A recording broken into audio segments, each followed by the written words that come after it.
So I'm going to assume that you've read Letter from a Birmingham Jail or listened to it or whatnot.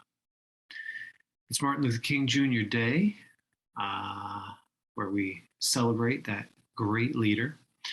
And these days, sometime in the last week or maybe this coming week, there's going to be a lot of teachers talking about Letter from a Birmingham Jail.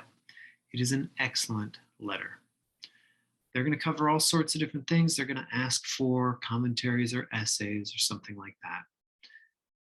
I wanted to talk to you about paragraphs 19, basically through the end, but pretty much to 25.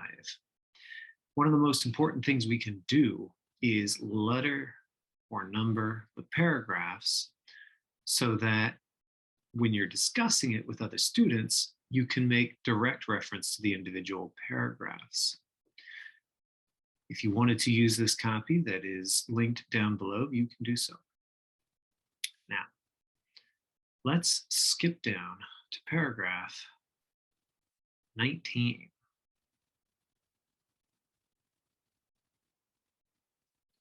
In this copy, I've bolded this first line because we're on a whole new section where Martin Luther King Jr. talks about these two honest confessions. Martin Luther King Jr. says, "First, I must confess that over the past few years, I've been gravely disappointed with the white moderate. I've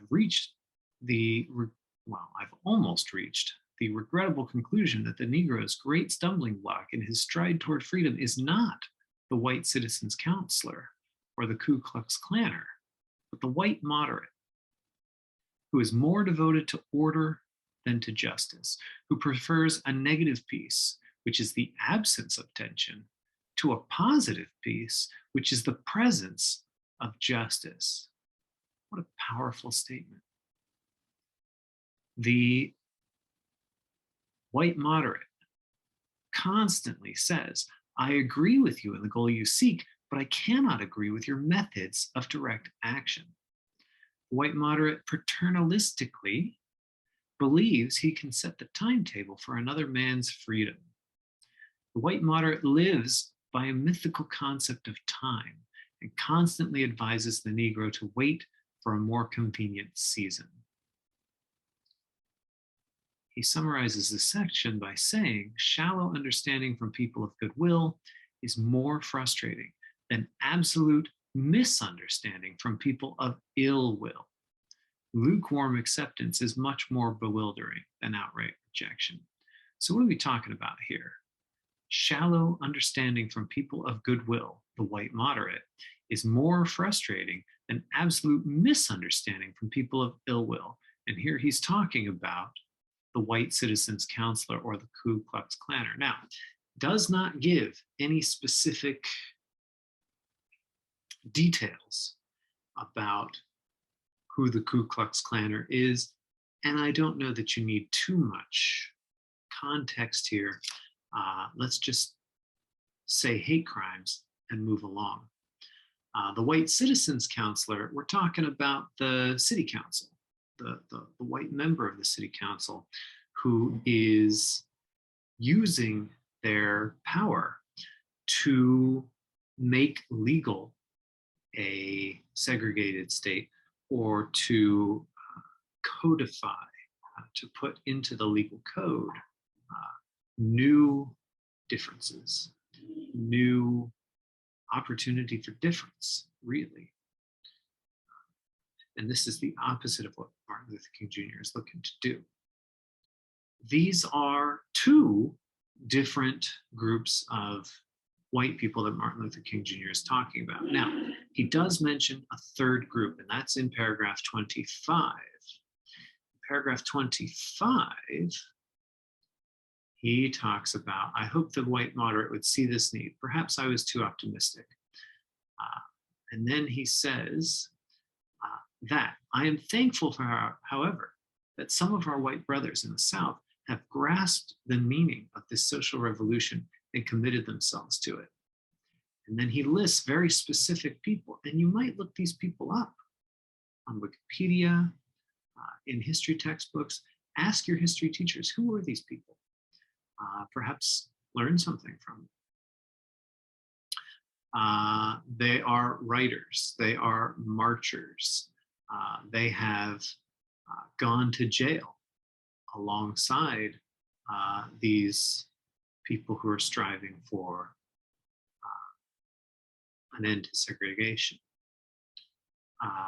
He says, unlike so many of their moderate brothers and sisters, they have recognized the urgency of the moment and sensed the need for powerful action, antidotes to combat the disease of segregation. And then he finally talks about his second major disappointment. He's disappointed with the church, the white church specifically, and very specifically its leadership, which, interestingly, throughout the letter, he's talking to these white church leaders. And for the rest of the letter, he talks about, from this position that they have as leaders of their churches, specifically Christian churches, with one exception, that they are not following in the example set by Jesus, which one would think would be the thing that they do, and ultimately takes them to task. Now, there's a second thing that we could talk about here, and that is Martin Luther King Jr. says that he is standing between two groups in what he calls the Negro community. Let's see if we can find that. I believe it's paragraph 22. He says, "You speak of our activity in Birmingham as extreme.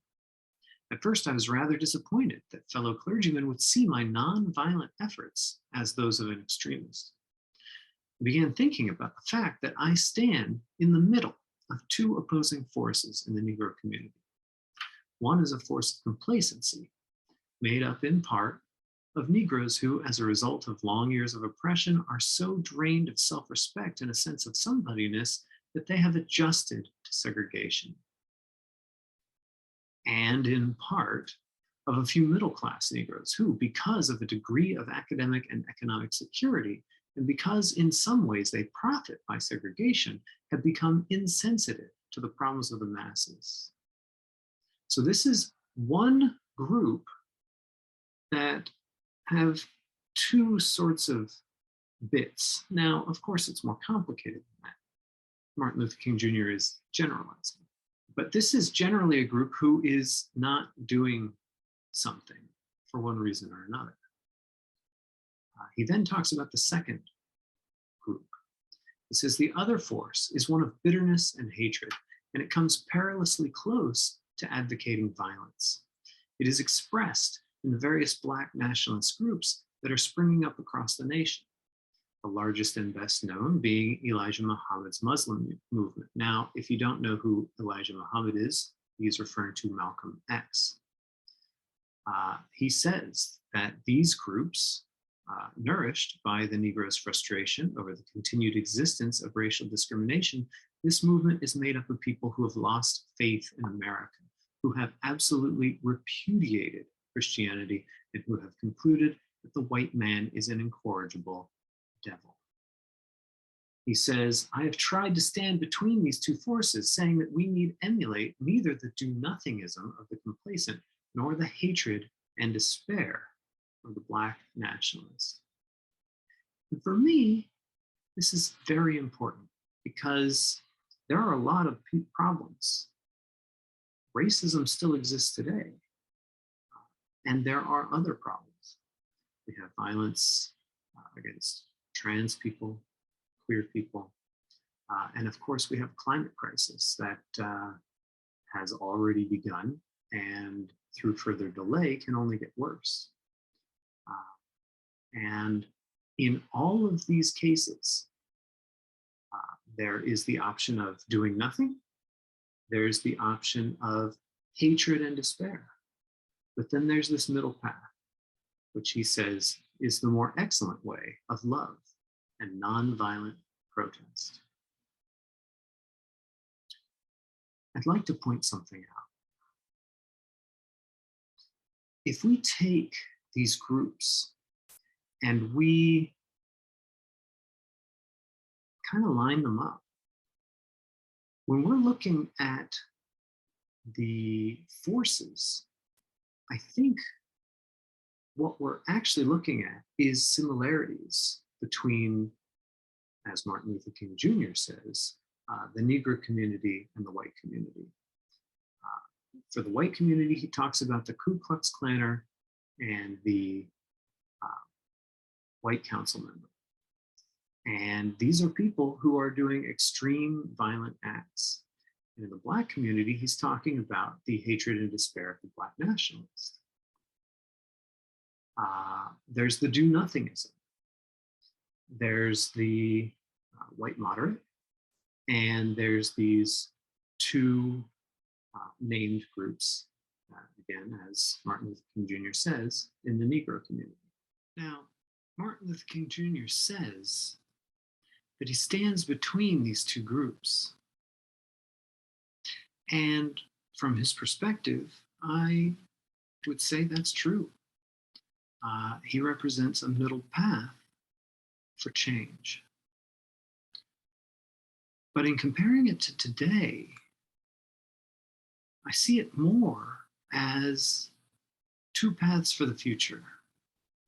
We have the path of hatred and violence, of othering people, of convincing people that the end is here and we need to get together with people who are like us. There's only enough for some people, and so some people are going to have to suffer, and to heck with those other people. Martin Luther King Jr. gives a path that is about love. It's about nonviolence. It's about coming together.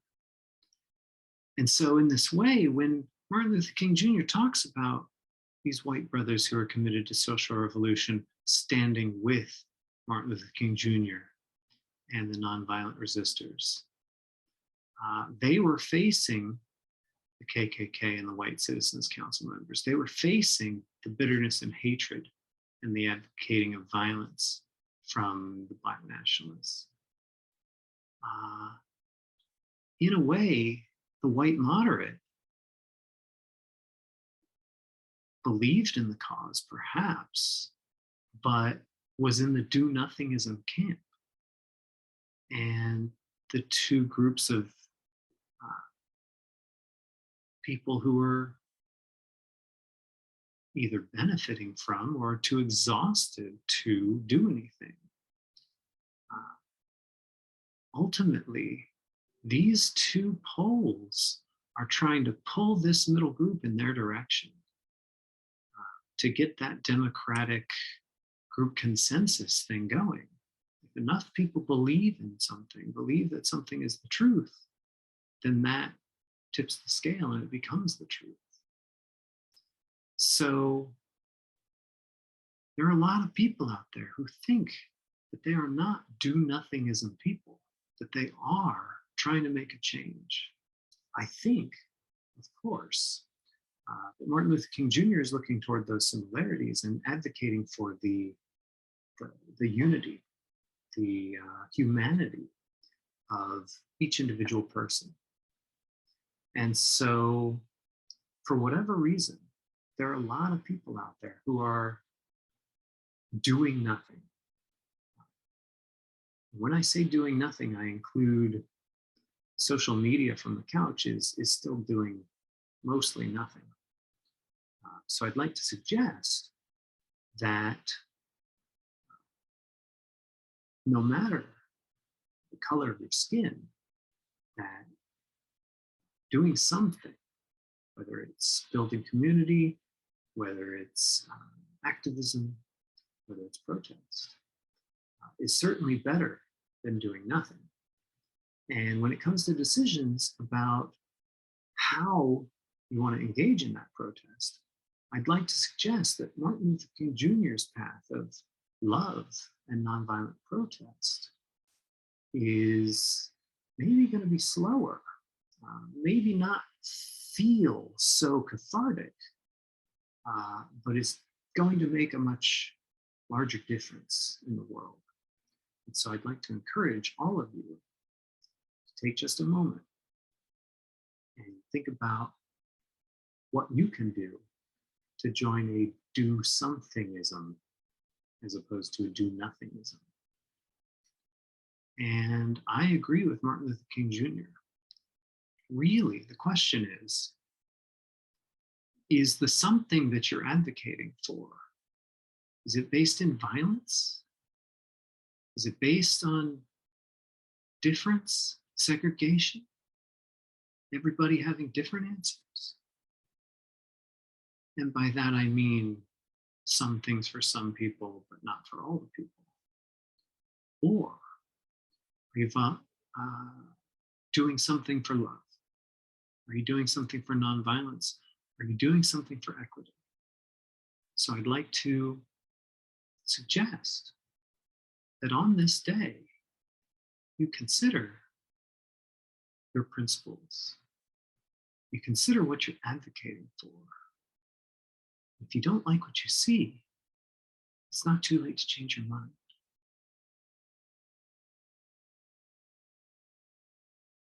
And so we come to the end of this video. But before you go, I'd like you to consider listening to a much less famous one of Martin Luther King Jr.'s speeches. It's a sermon. It's called But If Not. It was recorded a few days, really, before Martin Luther King Jr. was assassinated. And the power of this sermon is incredible. In it, he explores what happens if people do nothing. And it's absolutely beautiful. And it talks about the